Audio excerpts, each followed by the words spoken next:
Hey everybody, it's Jeremiah, and I'm here to share my hyperacusis story with you. Hyperacusis is a very rare condition that happens to the ears. So rare that it's estimated 1 in 50,000 people have this. So most people haven't even heard about it, nor could ever imagine the debilitating situation that it creates. I, back in early 2019, developed hyperacusis after taking some medications that damaged my ears. How I discovered what was happening after about 3 weeks to a month of taking these medications, my ears began to become super sensitive to sound. So much so that even little everyday sounds that aren't loud were becoming very loud to my ears. Actually, at that point in time too, I did start to develop some tinnitus in my left ear, which is different than hyperacusis, but when they're together, it makes the situation even worse. Well, I'd say at first, when it set in, I would classify it as probably moderate hyperacusis. There were sounds like running a faucet, a shower, flushing a toilet would hurt my ears. Something like bacon sizzling on a pan. The most littlest of things would actually hurt the ears in a way that it was like stabbing pain to the eardrums. The pain would actually hit the eardrums, go right up into the brain, and just kind of almost rattle the brain. Debilitating. The condition actually continued to get worse for a while, up to a point where I'd say it started to become fairly severe. I was hanging out in the house most of the time. Very rarely did I go out. I was using earplugs all the time for protection, oftentimes doubling them up with earplugs and earmuffs at the same time. Now, you can only imagine what loud sounds would do, such as a motorcycle or a helicopter or fireworks or dogs barking or leaf blowers, power tools, chainsaws, lawnmowers. I mean, the world around us is filled with sounds. And when you have this condition, it's hard to hide away from the world and everyday sounds. It just affects you that way.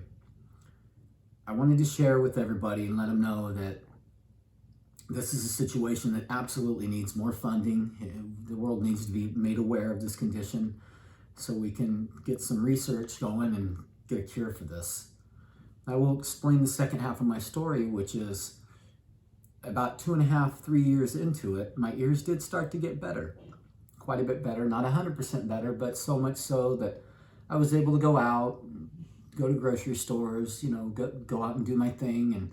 And I wasn't like going to nightclubs or concerts or anything like that, but I was able to drive and I was able to hop on a plane and, do those sorts of things. However, a few months back in 2022, October 2022, I had a major setback. I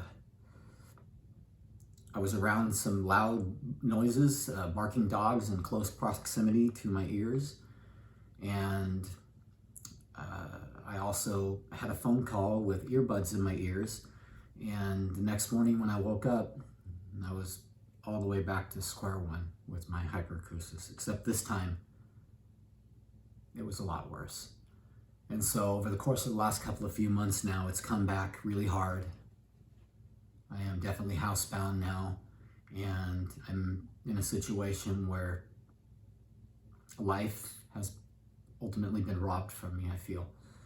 I was a musician, drummer, guitar player, and hyperacusis is just one of those very, very unfortunate things that it's very hard to explain because people can't relate. They could never imagine, okay, so it sounds louder. It's not just a little bit louder. It's severe. Something as simple as a page turning or a chip bag, cellophane, certain frequencies, talking on the phone, listening to music.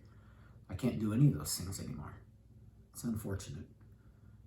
Even wearing earplugs with the double protection, I have a few of these laying around, it can be quite debilitating.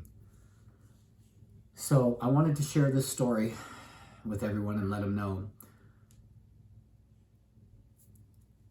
Protect your ears and be careful with certain medications because they have been known to cause ototoxic damage. I hope everybody out there is doing good. I know that my whole life has changed because of this, and it just seems so crazy that something as simple as somebody else's voice just talking to me can hurt my ears.